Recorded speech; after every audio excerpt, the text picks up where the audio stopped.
señores. Director ejecutivo de Vox Populi Consultoría. ¿Qué tal, Lucho? ¿Cómo Chema, te va? muy bien, gusto de saludarte, de estar en tu programa. Hace tiempo que no nos vemos, hombre. Sí, estaba extrañando visitar tu programa. Tienes que venir, Lucho, sí, que venga todos los días también por mí, no hay ningún problema. Pero por ti sí habría problema, porque tienes que chambear, pues, hermano.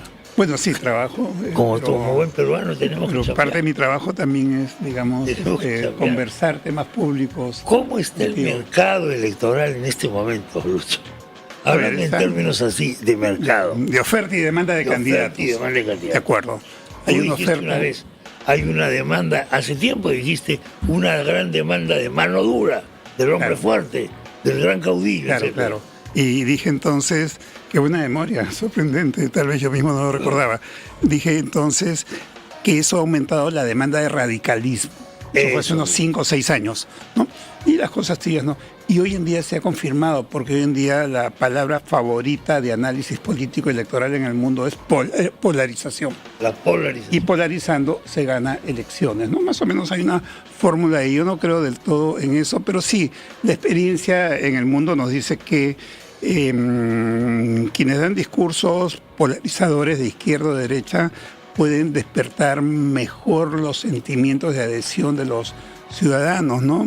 Eso lo hemos conversado antes y posterior a aquella primera vez. Y yo creo que un punto de quiebre es la crisis del año 2008, que le dice a los ciudadanos del mundo, porque estos son corrientes, son tendencias mundiales, globales, ¿no? Sí, no, a veces creemos que lo que pasa en el Perú es único y no, somos parte de corrientes, de mega corrientes, de mega tendencias, ¿no?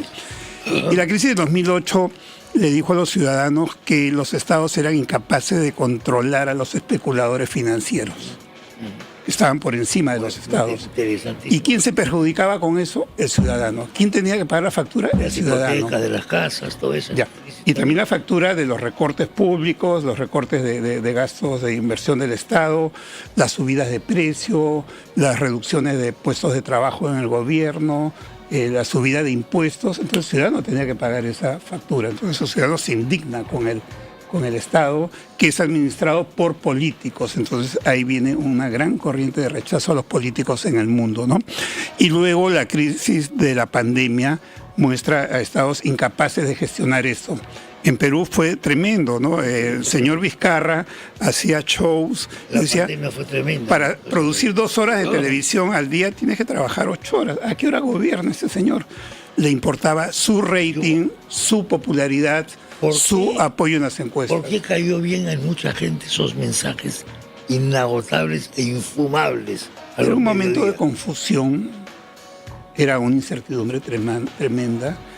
Ahora lo estamos viendo ex post, porque ya pasó la crisis, pero en el momento... Eso se ve después siempre. La crisis comienza como algo lejano, unos cuantos muertos en Italia, en España, eso sube, llega al Perú, el caso 0, hay un muertito lejos, distante en La Molina, y después eso crece a una velocidad sorprendente y la muerte ya no estaba lejos, ya no estaba en los titulares, no estaba en los medios, la vivíamos. Eso sí nos pegó a nosotros. Estaba en nuestros familiares, en nuestros amigos, en nuestros vecinos, estaba en la casa de al lado o en tu propia casa. Entonces vivimos una película de terror en la vida real, ¿no? Era de terror. Y entonces en esa situación de incertidumbre, Vizcarra aprovechó el pánico. Porque había gente que lo veneraba en esa época. Claro. Veneración. Claro, porque salió con carácter, con energía, todo. El padre que no necesita. Claro. La seguridad que podía dar en un momento de mucha incertidumbre, ¿no? Entonces la gente le creyó y tenía un respaldo político combinado también con los medios, ¿no? Que él había estado contra la ley Mulder, lo cual le cayó muy bien a los medios por las contrataciones de publicidad con el Estado.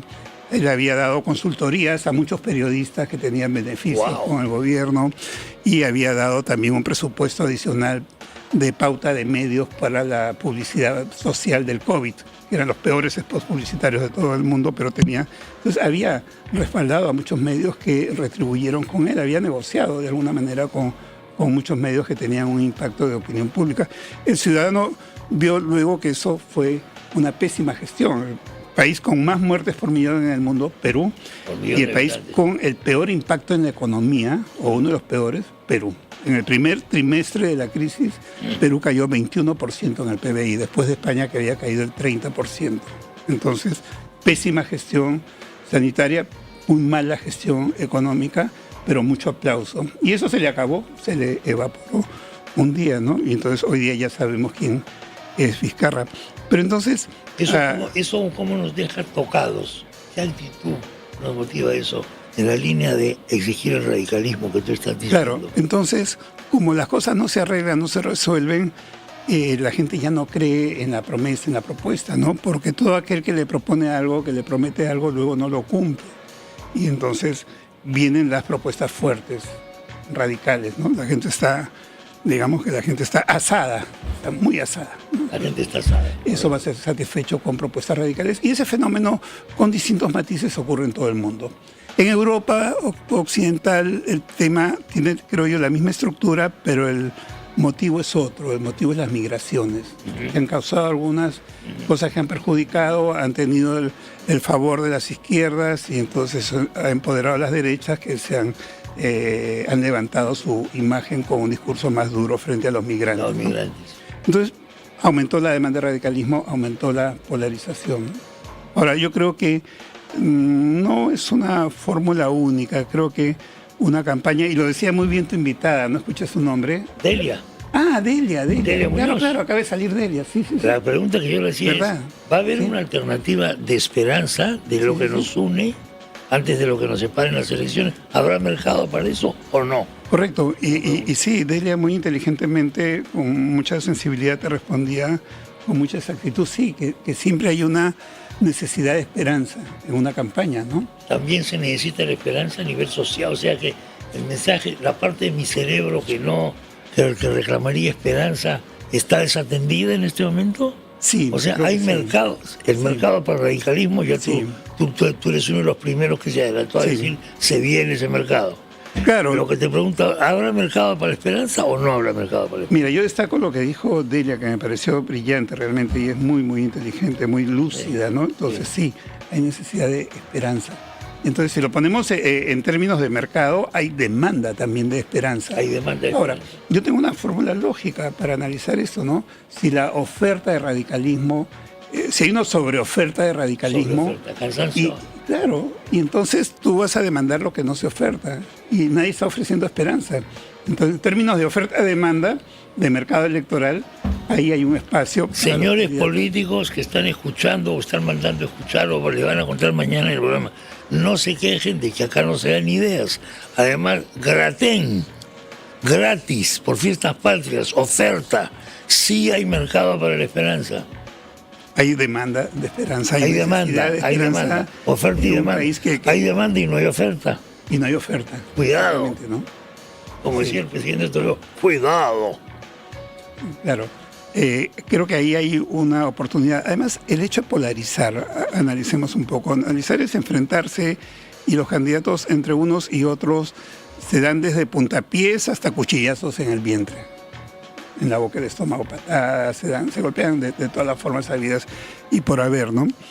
A ver, ¿qué ocurre? Hay una fragmentación extrema. Para la segunda vuelta se sabe que hay lo que comúnmente llaman trasvase, le llamamos transferencia de votos. Transferencias. Pero en la primera vuelta, conforme van cayendo las candidaturas, conforme van dándose cuenta tanto los candidatos como el votante que no tienen opción, se van cayendo. Candidatos con 1, 2%, 0,6%, pero todos ellos suman una cantidad de votos importante. Y otros que tenían 8 o 10 también se desploman a las finales. Entonces, si tú quieres captar... Nos pasó con la anterior elección. Exactamente, y siempre pasan. Entonces, hay una transferencia de votos... ¿Cómo se llama este chico de la Victoria? Forsyth, correcto. El puneño, de que era Acción Popular. Lescano, exactamente. El 2006 ocurrió con Valentín Paniagua. Un año antes lideraba las encuestas y se desplomó su candidatura. ¿Dónde va a ir ese voto? Esa transferencia de votos se va a dar también en primera vuelta, finales de la primera vuelta de la campaña por la primera vuelta. Entonces, si tú atacas a esos candidatos, no vas a recibir esos votos. De acuerdo. Entonces, ¿para qué atacar a otros candidatos cuando otros te pueden hacer la chamba? Porque todo candidato tiene enemigos y los enemigos se van a activar, que son otros candidatos, que son gente resentida del partido, en fin, por muchos motivos, ¿no? Gente que se vio afectada. Los resentidos. Entonces, ellos te van a hacer la chamba de golpear a tus adversarios y tú no vas a entrar en desgaste. Tú puedes tener espacio para la propuesta, la esperanza. ¿Golpear me desgasta? Sí. Me desgasta. En parte te desgasta, claro. ¿Por qué me desgasta? Por varias razones. Uno, que si tú golpeas, hay la ley de Newton, la tercera ley de Newton, ¿no? Toda acción genera una reacción. Y la reacción puede ser hasta más fuerte que la acción. Pasa, ¿no? Es como el boomerang, ¿no? Tú lo lanzas y te golpea la cabeza. Para que lanzaste el boomerang, ¿no? Entonces, eso es un factor de desgaste que puede afectar a un candidato, ¿no? Que el ataque le revierta, ¿no? Hay dos candidatos, uno ataca al otro y el otro se devuelve peor todavía, ¿no? Y todos pues tenemos nuestras cositas por ahí que nos pueden sacar. Entonces, acá te pueden sacar todo. Ahora más, porque todo se sabe, todo está registrado, todo está en video, todo está en cámara, todo está en todo. Sí, y si no tienes algo te lo inventan igual o amplifican un pecado venial y lo convierten en un pecado capital terrible, tremendo, ¿no? Porque se ha inventado. Después ya viene la rectificación en la página 27. Ahora, en este momento, de acuerdo a las encuestas, puede haber entre 35 y 80% de indecisos, de acuerdo a la metodología. Esos indecisos no están felices viendo que todo el mundo se está sacando la mugre. ¿Qué porcentaje dijiste de indecisos? Entre 35 y 80%, de acuerdo a la metodología. ¿Entre 35 y 80%? 80%, sí. Yo tengo un método que es preguntar. Claro, el método típico es, tú preguntas por quién va a votar y todo lo que no sabe, no contesta, ninguno, etcétera, indeciso. De acuerdo a las últimas encuestas, para las presidenciales en este momento hay dos encuestas que dan entre 35 y 50. Pero si yo pregunto de otra manera, con otro método, es ¿con cuál de las siguientes alternativas de respuesta está de acuerdo respecto a su voto para las presidenciales de abril del próximo año? Ya sé por quién votar y no voy a cambiar de opinión. Ya sé por quién votar, pero puedo cambiar de opinión, indeciso. No sé por quién votar, indeciso. No contesta, indeciso. Suma todo. Si sumas ese paquete, 80%. Claro. Y es lógico, es creíble, es verdad, es razonable. Es verdad. Con tanta volatilidad que existe en el país. El 20% hoy en día de voto consolidado, no sé cuánto, y hay un 80% que está en disputa. Entonces, ese 80%... Ya coincide, qué curioso, con la informalidad económica. Ahí está, mira. 70 y tantos por ciento. Claro, interesante. Muy parecido. Interesante. Ahora, yo no creo que ese 80% esté feliz viendo que se están agarrando a patadas, a cuchillazos. Quieren resolver sus problemas, quieren propuestas, quieren creer en alguien. Quédense con esto. Este es el titular de mi editorial de mañana. Señorita Olenka, por favor, le ruego que anote usted la frase que acaba de decir mi amigo el señor Lucho Benavente y me la mande usted a mi WhatsApp. El elector quiere creer en alguien. Por favor. Apúntame eso, por favor, y mándamelo en mi WhatsApp.